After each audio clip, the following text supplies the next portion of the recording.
Hello dear coffee lovers, thanks a lot for tuning in again.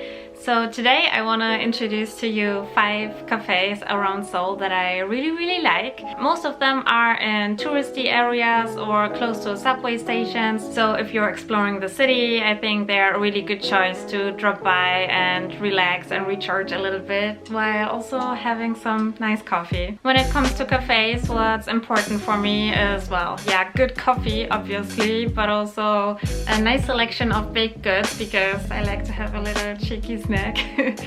And what's also really important for me is some comfortable seating. When it's uncomfortable, I just can't. Yeah, first world problems, I know. In Seoul there are also many cafes that are very quirky and gimmicky, for example where you can do your own watercolors or create your own phone case. So I'm not mentioning that kind of cafes because I find that usually they don't have good coffee, neither good snacks, so yeah. Also when I go to a cafe I want to have a good talk with my friend or just relax and enjoy the company, the coffee, the calories. You know, I don't need some extra activity. Not to say that they are not cool or anything, I think it's nice, but it's just not my preference. So if you can identify with my kind of preferences, then I hope you find this video interesting. The first cafe is called Hanyakbang, and Hanyakbang actually means pharmacy. You know, the kind of pharmacy that would sell traditional Korean herbal medicine. Going to that cafe always feels a little bit like a treasure hunt because it's very well hidden in a very narrow alley. I guess you can't even call that a street, so I will link all the addresses and location in the description box, so check that if you want to find the places. And technically it's 2 cafes because one of them sells coffee and on the other side of the street you can buy some baked goods, but let's see it as a whole. For me the cafe is really special because the interior is just so unique. It feels a little bit like a museum or film set because they have a lot of vintage furniture and also this traditional Asian mother of pearl artwork, and they're also roasting their coffee on the spot and they always play music from LPs. I know it sounds a little bit pretentious, but I think they've done it really well and the atmosphere there is just great and it's so awesome to spend some time there. Regarding the coffee, it's I would say it's on the bitter and rather strong side, so if you don't like too strong coffee then maybe go for a latte or something. And dessert wise I can really recommend that little yuzu dessert. I forgot the exact name, but you'll see the picture. Even though that cafe is very hidden, it's quite famous, so there are often some people with gigantic cameras filming stuff. I remember once I was sitting there with a friend and there was this guy just filming us, and yeah, that was a little bit weird. Also it gets quite crowded during the weekend, so I guess that applies for all the cafes that I'm mentioning, but if you can then maybe try to go there during the week. The staff there is also really friendly and helpful. They have an English menu and they will try to explain the different coffee variations to you. And my mom also got a coffee for free. I don't know if you always get your second cup for free or if just my mom got it because she's so cute. And I think these little details really show that they care about the customer.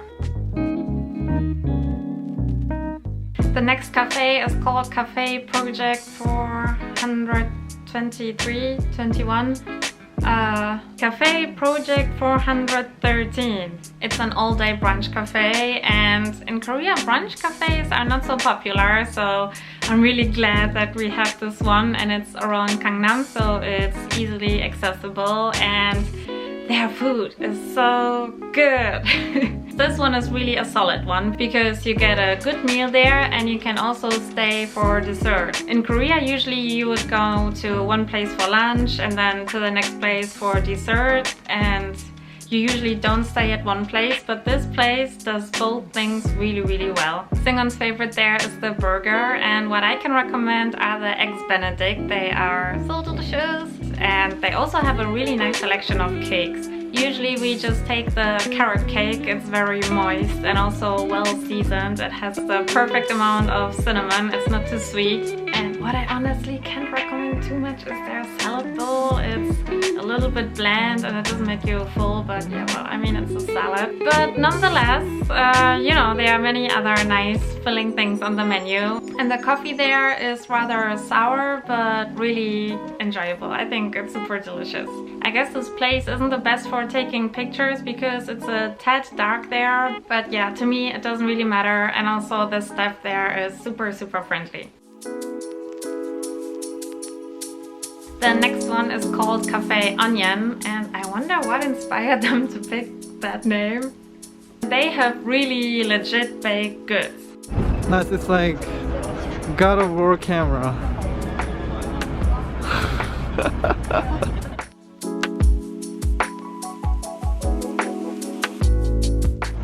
Man, it's so cold and really polluted, and people are still sitting outside. The cafe is in the Seongsu area, and it's a little bit grungy because there are a lot of car repair shops around, and it also smells like old tires, and there are many shoe workshops, and the subway is going around, and then there's this coffee shop, and it's like an oasis because it smells good there, and they have good coffee, really good baked goods. You know, if you consider that you really were very reluctant on coming here, you're taking quite many things. You could set it up nicely, but let's keep it real. This mixture of old and new, and also this repurposed old buildings, for me that's very typical Seoul, and it feels very real. Unfortunately, this one gets really cramped during the weekend, so again, I would highly recommend you to go there during the week. And in that cafe you don't see a lot of tourists, they are mainly locals, and you can also work there. They have plugs on the table and a lot of space. This is one of the most hostile places I've ever been. They also have a branch in Nonhyeon-gu and a Hanok, but I really prefer this one because it has a very industrial vibe. You can also sit on the rooftop and enjoy the coffee with a view. I mean, the view is not exactly what you would see in a tourist guide, but I think it's very charming in its own way. Over here you can get some hand-dripped coffee. Oh, they're so cute! For your jacket. Yeah. Stop rolling your eyes. It tastes pretty good. But I might plastic coffee. Do you have to say everything always like spec and stuff? I don't think it's necessary. You know, this is why plastic cutlery sucks. It's not only bad for the environment, it also doesn't work. The next cafe is called Layered, and it's in the Anguk neighborhood. That's somewhere around Insadong and around the palace, and that area is very famous for all their tea houses around there. Well, if you watched my last video, then you might know that I'm a little bit jaded when it comes to traditional Korean tea houses. Also, tea houses don't have coffee, so I think this one is a really good compromise because you get the old traditional vibe from the building itself, since it's a repurposed hanok, but you also get what you need, which in my case is some good coffee and some good baked goodies. Can you relate? The cafe specializes in English style baked goods, so they have a lot of scones, but what I can recommend is the carrot cake. Do you see a pattern here? And Singon's favorite are the red velvet cupcakes. They are really so delicious. You didn't even ask me if I want the strawberry. Hey Singon, I want what? What? You can have the carrot now. That carrot doesn't look attractive.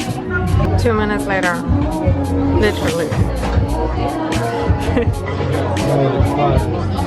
The coffee is more on the sour side, so just keep that in mind if that's not your style. During the weekend it gets very cramped there, and I think they're not so good at managing that because you just have to wait outside and wait for your seat, and they don't have a waiting list or anything. Waiting outside right in front of the door during the winter when it's really cold, that's really not cool. How would you rate the place? Minus waiting, I'd say. And that place also doesn't have the friendliest staff, or maybe we just had some bad experience. We once went there with 2 other friends and Seong was sitting right beside the lamp and the lamp was getting really hot, so he turned it off and then the staff came immediately, and even though we explained to them what kind of problems Seong had, they were insisting on turning the lamp on. So I was thinking a lot if I should include this cafe, but some of the people working there are also really friendly and you won't have that kind of problems if you go there during the week, and also their baked stuff is really good. Yeah, so that's why I decided to include it in the end. This apple pie also looks pretty promising. We'll have it next time. This time I can have the strawberry. Nom nom nom nom nom. Verdict?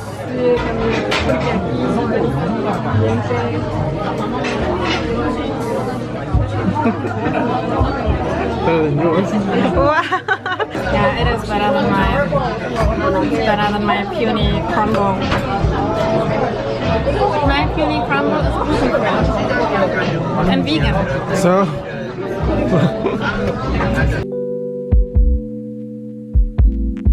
The last cafe is called The House 1932 and it's near Seoul Station and Seoul-do, and we once accidentally discovered it when we were eating yuzu ramen around that area. By the way, if you're interested in ramen and want me to make a video just about ramen in Seoul, then let me know. I would gladly do that.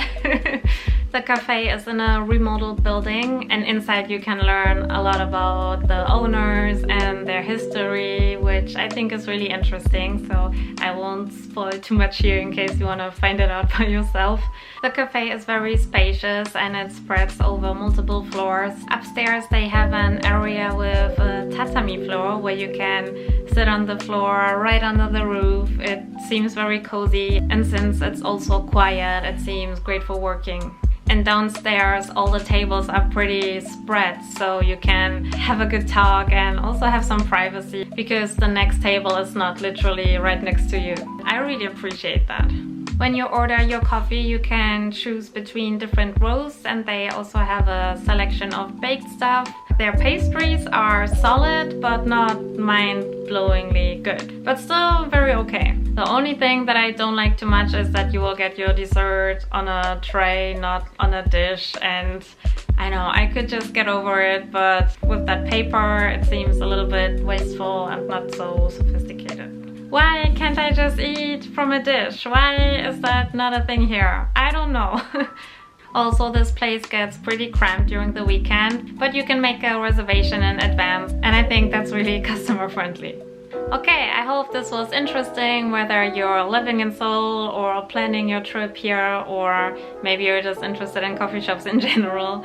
Also, if you know any good cafes around Seoul, then please let me know because I'm always on the hunt for some good coffee. And yeah, thanks a lot for watching and see you next time. Bye!